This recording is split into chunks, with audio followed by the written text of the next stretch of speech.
Liberdade, essa palavra que o sonho humano alimenta, que não há ninguém que explique e ninguém que não entenda. Cecília Meirelles. Olá, pessoal. Tudo bem? Na aula de hoje a gente vai tratar sobre o período joanino e o processo de independência do Brasil. Mas antes eu queria conversar um pouquinho com vocês sobre essa história de processo.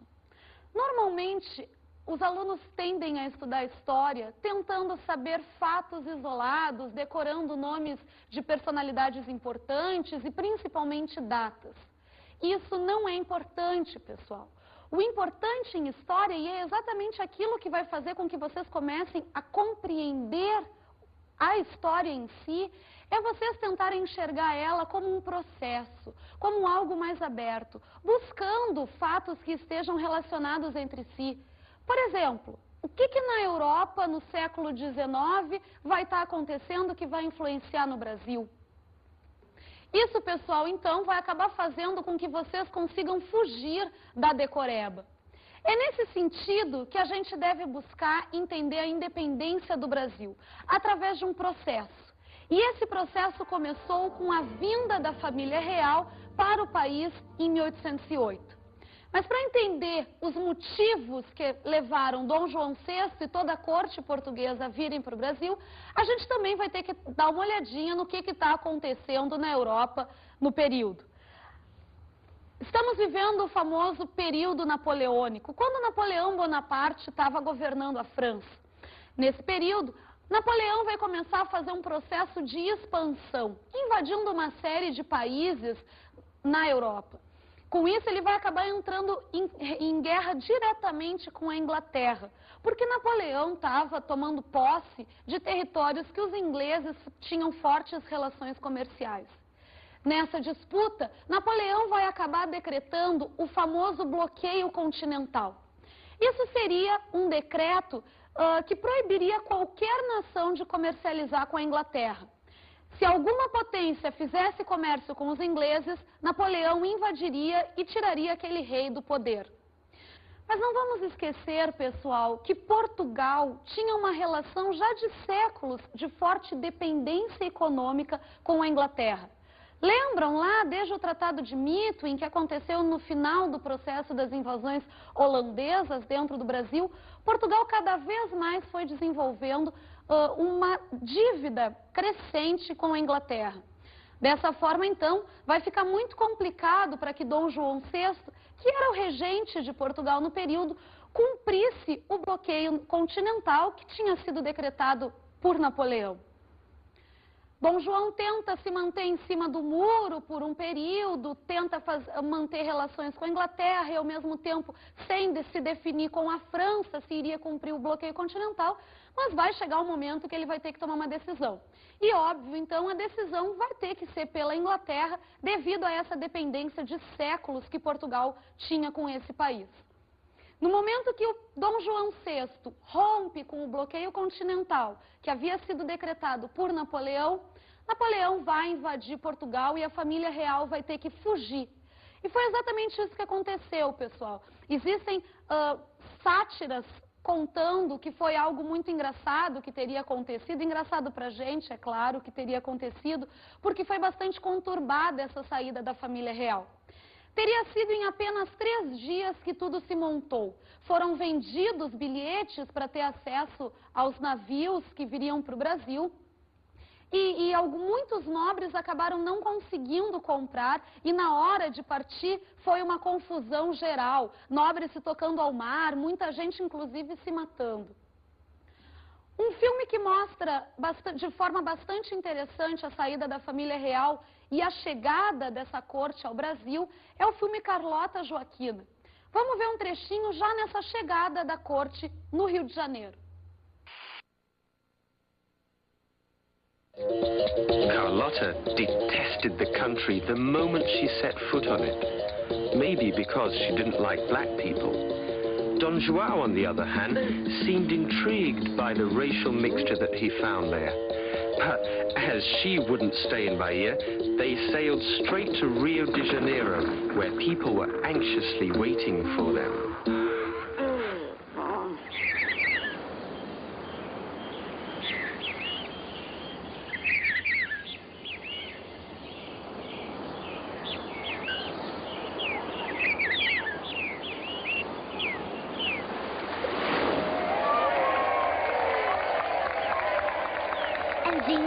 were waiting for them? Many Indians, many Europeans, lots of Africans, some Chinese, and probably even 2 or 3 Scots.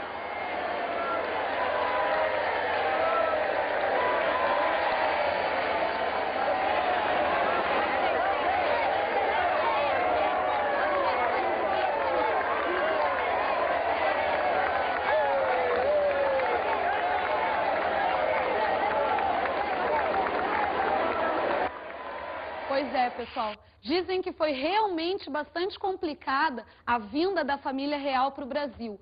O navio, inclusive, onde estava Dom João VI, chegou a se perder e teve que passar alguns meses em Salvador antes de conseguir chegar ao Rio de Janeiro efetivamente. Tem uma outra historinha que vai nos contar que teve um surto de piolho durante a viagem nos navios da nobreza, sendo que todos já chegaram ao Rio de Janeiro com a cabeça raspada. Mas, enfim, quando Dom João VI chegou ao Rio de Janeiro, ele vai começar a decretar uma série de novas medidas que nós podemos considerar como liberais.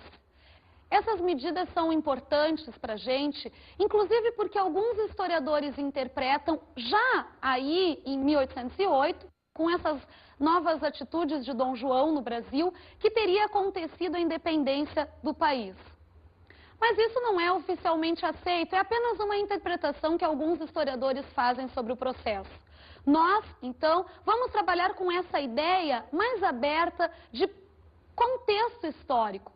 Para a gente, vai ser com essas medidas de Dom João VI que vai começar o processo de independência do Brasil, fazendo com que lá em 1822 seja então possível que Dom Pedro I decrete a independência do país.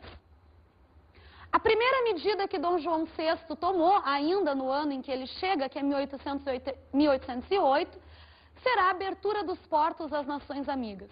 Isso significa que, a partir daquele momento, qualquer país aliado a Portugal poderia fazer comércio com o Brasil.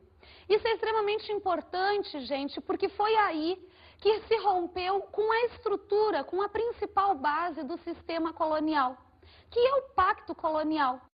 Durante séculos, o Brasil só pôde comercializar com Portugal. Isso fazia parte de toda a estrutura de uma colônia de exploração.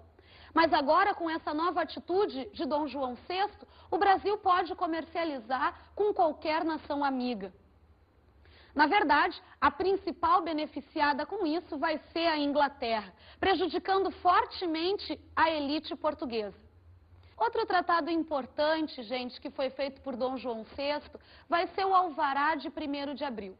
Com esse, Dom João estava revogando o último tratado feito por sua mãe, Dona Maria, também chamada de a Louca, em 1785. Através do Alvará 1º de abril, era permitido que a colônia, o Brasil, produzisse manufaturados. Mas, na verdade, não vai produzir maiores efeitos esse alvará, porque vamos lembrar que o Brasil ainda vivia um período de escravidão, ou seja, o mercado interno já é reduzido. E ainda a forte concorrência com os produtos ingleses também não vão favorecer essa produção de manufaturados internos. Mas o outro tratado, os tratados de navegação e comércio, esses sim acabaram trazendo maiores consequências para a história econômica do país. Através desse tratado, novas taxas alfandegárias foram colocadas por Dom João VI nos portos brasileiros. Só que foram feitas, gente, de uma forma um tanto polêmica na época. Para vocês terem uma ideia, a Inglaterra iria pagar menos imposto para colocar seus produtos à venda no Brasil do que o próprio Portugal. Imaginem a consequência, o reflexo que isso acabou causando na elite comercial portuguesa. Vejam que todas essas medidas liberais que Dom João VI está fazendo dentro do Brasil beneficia principalmente a Inglaterra e parte da elite brasileira. Mas a elite portuguesa não está gostando nada disso. A política externa e inovações de Dom João VI nesse período também vão ser bastante importantes, pessoal. Por exemplo, Dom João VI vai acabar invadindo a Guiana Francesa. Isso numa questão direta de luta contra a França. Mas outra questão que foi feita foi a invasão da província de Cisplatina, onde hoje fica o atual Uruguai. Dom João VI, com essas duas invasões, na verdade, o que ele estava tentando fazer era expandir ainda mais o território brasileiro. Mas novas instituições também foram criadas nesse período por Dom João VI. Uma das principais seria o Banco do Brasil, esse mesmo que existe até hoje, teve um de seus momentos iniciais já no governo de Dom João VI. Essa instituição, gente, teria sido criada para cobrir os déficits do governo e seria suprida através de novos impostos. Dom João VI vai dar a desculpa para a criação do Banco do Brasil, dizendo que seria um setor responsável para dar créditos para novos produtores. Outra medida importante, gente, vai ser a legalização da imprensa. Até 1808, vejam bem, até Dom João VI chegar no Brasil, não existia imprensa oficial aqui dentro. Na verdade, considera-se que Dom João VI teria colocado o primeiro jornal dentro do Brasil, que seria a Gazeta do Rio de Janeiro. Mas já há algum tempo, pessoal, já vinha sendo feito o jornal Correio Brasiliense por Hipólito José da Costa. Só que como era ilegal a imprensa no Brasil, Hipólito imprimia esse jornal na Inglaterra e mandava para o país. Dom João VI também vai criar a Biblioteca Nacional. Essa, num primeiro momento, teria sido feita com os próprios livros da corte portuguesa que estava aqui no Brasil. Hoje, a Biblioteca Nacional é uma das instituições culturais mais importantes para o nosso país. Um trabalho belíssimo é feito na biblioteca através da preservação e do arquivamento de muitos documentos da história do nosso país. Será também no governo de Dom João VI que o Brasil vai ser elevado à categoria de Reino Unido de Portugal e Algarves. Mas para que a gente entenda como que isso aconteceu, novamente temos que nos remeter à história europeia. Estamos em 1815 e o que está acontecendo na Europa nesse momento é a derrota de Napoleão Bonaparte. Finalmente, a Tríplice Aliança, formada por Áustria, Rússia e Prússia, aliada à Inglaterra, consegue derrotar Napoleão. As motivações desses países eram bastante nítidas. A Tríplice Aliança queria a manutenção do sistema absolutista na Europa e a Inglaterra, sua motivação maior, sem dúvida alguma, era a questão comercial. Dessa forma, eles vão conseguir, então, derrotar Napoleão, só que novas medidas vão ter que ser tomadas, porque como ficaria agora essa Europa sem esse imperador? Por isso foi feito o famoso Congresso de Viena. Através desse congresso, se estruturou novamente a Europa após o período napoleônico. Esse congresso foi feito, pessoal, através de dois princípios. O primeiro deles é o princípio da legitimidade. Mas o que seria isso? Seria a volta dos monarcas derrubados no período de Napoleão Bonaparte. O segundo princípio seria o do equilíbrio europeu. Esse é mais importante ainda para a história brasileira, pessoal, porque segundo esse princípio, o território europeu deveria ser repartilhado com as potências vencedoras da Guerra de Napoleão. Ou seja, os monarcas que não estivessem no seu território, que tivessem perdido esse território para Napoleão, perderiam definitivamente essa terra para as potências vencedoras. Onde estava Dom João VI, gente? No Brasil, ou seja, fora do território português. Estaria correndo risco, então, de perder o território por causa do princípio do equilíbrio europeu. Vai ser aí que Dom João VI vai acabar encontrando a possibilidade de não perder o território e, ao mesmo tempo, não ter que voltar para Portugal através da elevação do Brasil a Reino Unido de Portugal e Algarves. Agora, definitivamente, o Brasil perdia o status legal de colônia. O Brasil passa a ser um Reino Unido de Portugal, ou seja, tanto faz Dom João VI estar em território brasileiro quanto estar em território português. Faria tudo parte da mesma coroa. Esse fato acabará sendo a gota d'água para a elite portuguesa. Desde que Dom João VI veio para o Brasil, pessoal, essa elite veio perdendo cada vez mais benefícios em relação ao Brasil. Agora, definitivamente, ela perdia a colônia brasileira enquanto tal. Por isso, em 1820 vai acabar estourando em Portugal a famosa Revolução do Porto. Porto é uma cidade importante na época, situada em Portugal, onde a elite, os comerciantes e a nobreza vão acabar articulando uma revolta. Essa revolta tinha por base o planejamento da mudança da monarquia portuguesa. Eles pretendiam instaurar um governo monárquico, sim, mas parlamentar. Ou seja, eles estavam pretendendo limitar os poderes de Dom João VI. Por isso, foi criada as famosas Cortes Portuguesas, o parlamento português, que começou a articular toda a revolta. Outra medida, além de uma monarquia parlamentar que estava sendo proposta pelas cortes, seria também a recolonização do Brasil. Ou seja, eles queriam acabar com essa história do país ser Reino Unido de Portugal e voltar todos aqueles benefícios de séculos antes que eles tinham através do sistema colonial. Essa revolução foi bastante forte, Dom João VI vai ter que acabar voltando a Portugal, mas ele vai deixar estrategicamente o seu filho, Dom Pedro, no governo do Brasil. Foi dado então, gente, o primeiro passo para a independência do nosso país.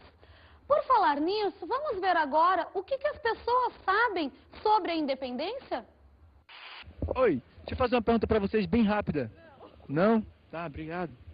Não precisa correr. Oi, posso fazer uma pergunta bem rápida, 30 segundos? Não é política e não é TV aberta.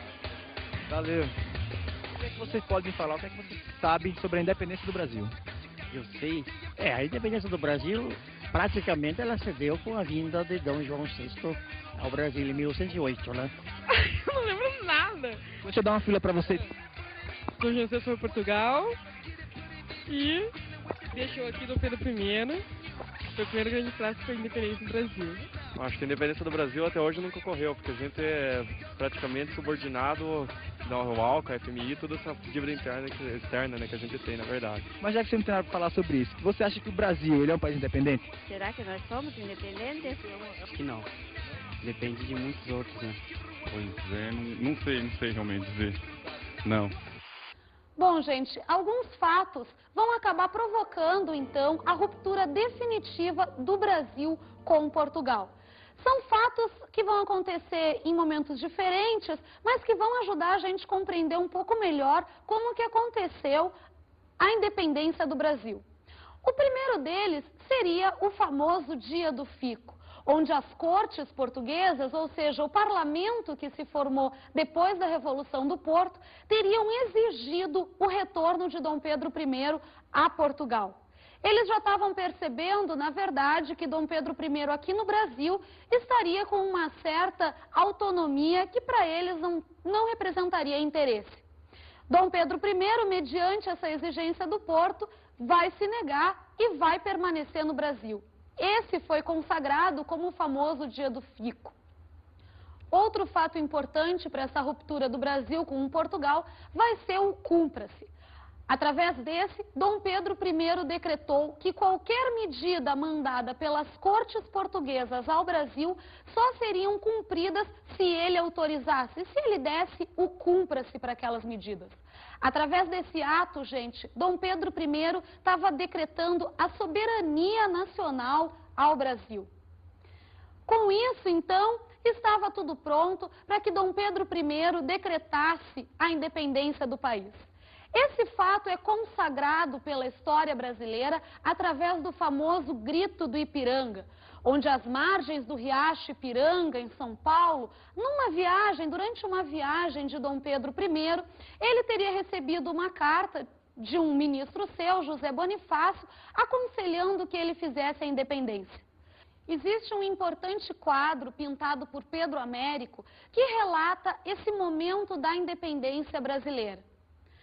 Como a gente pode perceber, esse quadro ele vai ter questões bastante ideológicas presentes. Como, por exemplo, na parte mais superior do quadro, a gente percebe as tropas brasileiras na frente sendo guiadas por Dom Pedro I em um ato de comemoração à independência.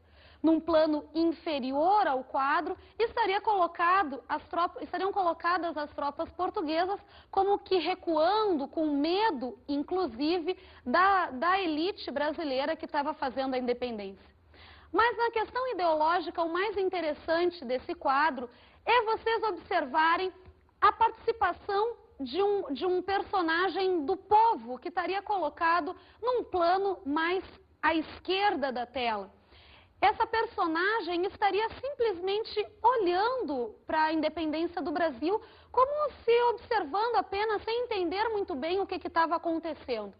Pedro Américo, a fazer essa tela, que na verdade hoje ocupa quase uma parede inteira do Museu Nacional, no Rio de Janeiro, ele estava colocando de forma bastante ideológica a forma como foi feita a independência do Brasil.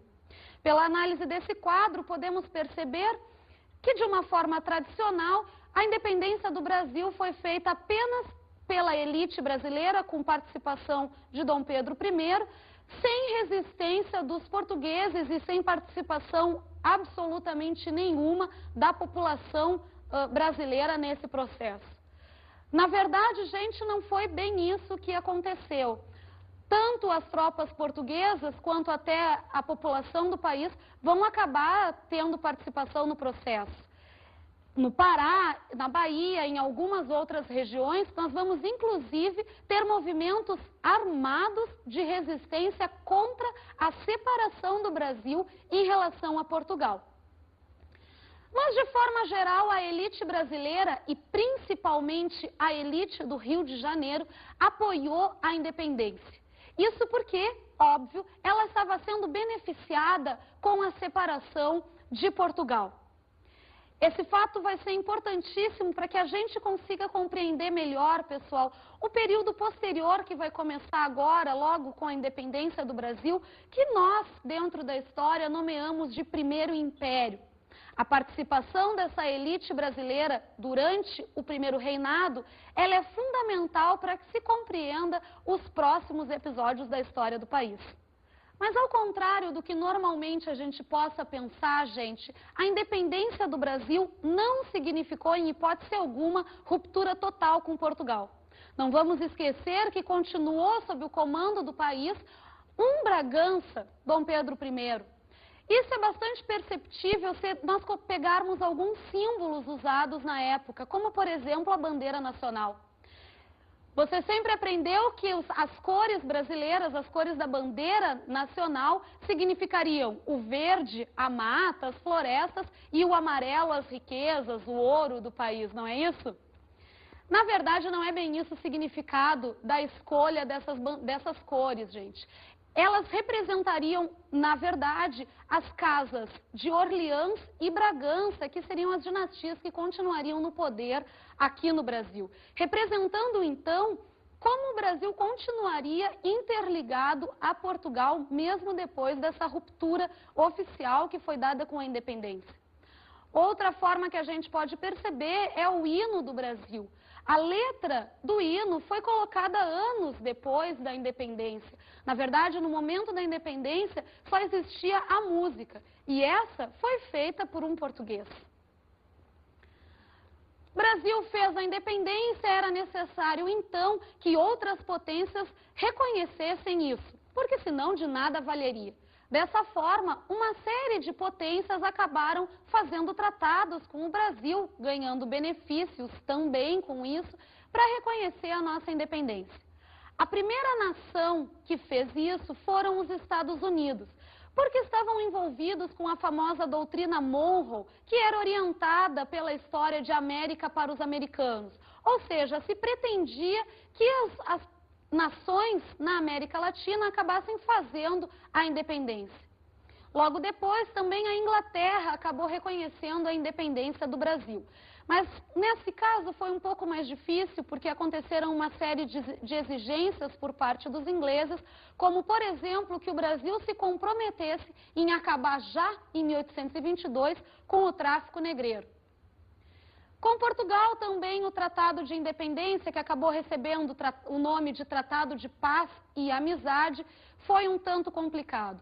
Portugal exigiu uma indenização por parte do Brasil, que foi paga essa indenização, e sabem como? Pegando empréstimo com os ingleses. Vejam que engraçado. O Brasil pega empréstimo com a Inglaterra para pagar Portugal. Paga Portugal, só que essa vai pagar suas dívidas com a Inglaterra. Mas, enfim, Portugal reconhece e, além da indenização, vai exigir também que Dom João VI receba o título de imperador honorário do Brasil. Outras potências vão acabar exigindo, para reconhecer a independência do Brasil, uma diminuição na alfândega brasileira. Lembram que isso já havia sido feito lá por Dom João VI, logo que ele vem para o país? Pois é, novamente essa alfândega vai ter um valor reduzido para 15% e não mais como era antes, um valor de 24%, para que outras potências coloquem seus produtos à venda aqui no território brasileiro. Bem, gente, vamos agora dar uma olhadinha nas nossas dicas de estudos para a aula de hoje?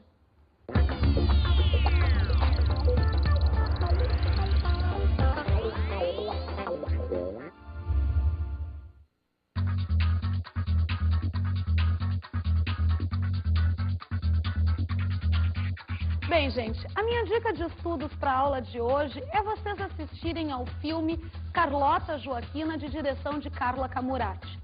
Só que eu gostaria que vocês prestassem bastante atenção, porque esse filme foi feito através de uma sátira à família real portuguesa. Na verdade, Dom João VI não era aquela figura grotesca que aparece no filme, que passa o tempo inteiro comendo, ou Carlota Joaquina, que passa o tempo inteiro fazendo festas na corte portuguesa situada aqui no Brasil. Dom João VI vai ser, sim, gente, uma figura política bastante importante e bastante inteligente em suas artimanhas para o nosso processo histórico. Bem, gente, eu acho que é isso, então.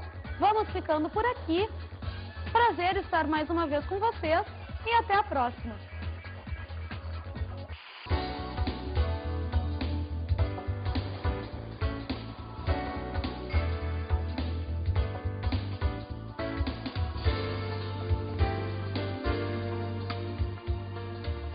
Na aula de hoje, estudamos o período joanino e processo de independência.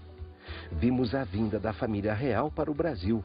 A vinda da família real está diretamente relacionada com a guerra que estava acontecendo na Europa entre França e Inglaterra. Analisamos a política externa e as inovações de Dom João VI. Vimos como Dom João VI acaba expandindo o território brasileiro através da anexação da Guiana Francesa e da província de Cisplatina, atual Uruguai. Também inovações como o Banco do Brasil e a Biblioteca Nacional foram feitas no período. E falamos sobre a ruptura com Portugal. Vimos como foi importante a Revolução do Porto, acontecida em Portugal, para essa ruptura, e também alguns fatos dentro do Brasil, como o Dia do Fico e o famoso Grito do Ipiranga. Bons estudos!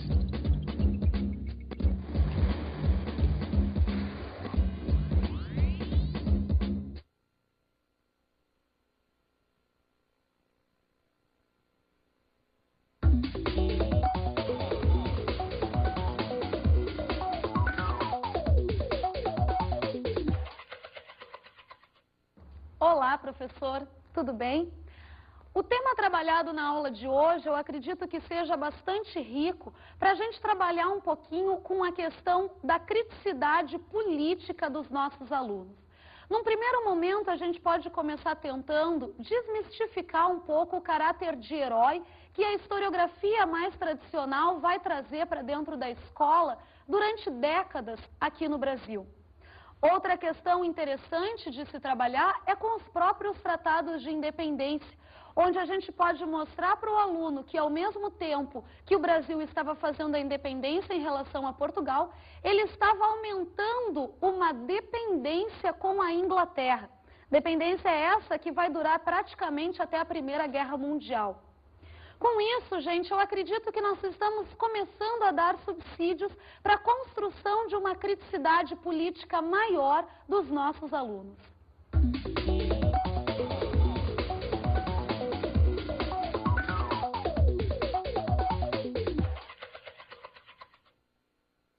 continental. Isso seria um decreto que proibiria qualquer nação de comercializar com a Inglaterra. Se alguma potência fizesse comércio com os ingleses, Napoleão invadiria e tiraria aquele rei do poder. Mas não vamos esquecer, pessoal, que Portugal tinha uma relação já de séculos de forte dependência econômica com a Inglaterra. Lembram lá, desde o Tratado de Mito, que aconteceu no final do processo das invasões holandesas dentro do Brasil, Portugal cada vez mais foi desenvolvendo uma dívida crescente com a Inglaterra. Dessa forma, então, vai ficar muito complicado para que Dom João VI, importante em história, e é exatamente aquilo que vai fazer com que vocês comecem a compreender a história em si, é vocês tentarem enxergar ela como um processo, como algo mais aberto, buscando fatos que estejam relacionados entre si. Por exemplo, o que na Europa, no século XIX, vai estar acontecendo que vai influenciar no Brasil? Isso, pessoal, então, vai acabar fazendo com que vocês consigam fugir da decoreba. É nesse sentido que a gente deve buscar entender a independência do Brasil, através de um processo. E esse processo começou com a vinda da família real para o país em 1808. Mas para entender os motivos que levaram Dom João VI e toda a corte portuguesa a virem para o Brasil, a gente também vai ter que dar uma olhadinha no que está acontecendo na Europa no período. Estamos vivendo o famoso período napoleônico, quando Napoleão Bonaparte estava governando a França. Nesse período, Napoleão vai começar a fazer um processo de expansão, invadindo uma série de países na Europa.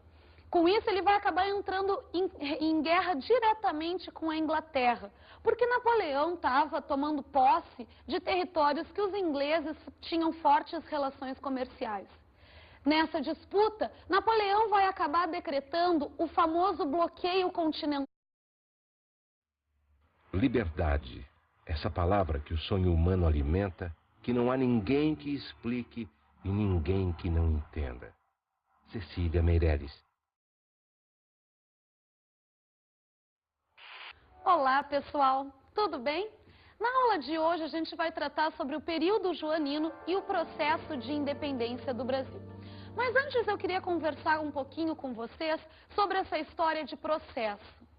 Normalmente, os alunos tendem a estudar história tentando saber fatos isolados, decorando nomes de personalidades importantes e principalmente datas. Isso não é importante, pessoal.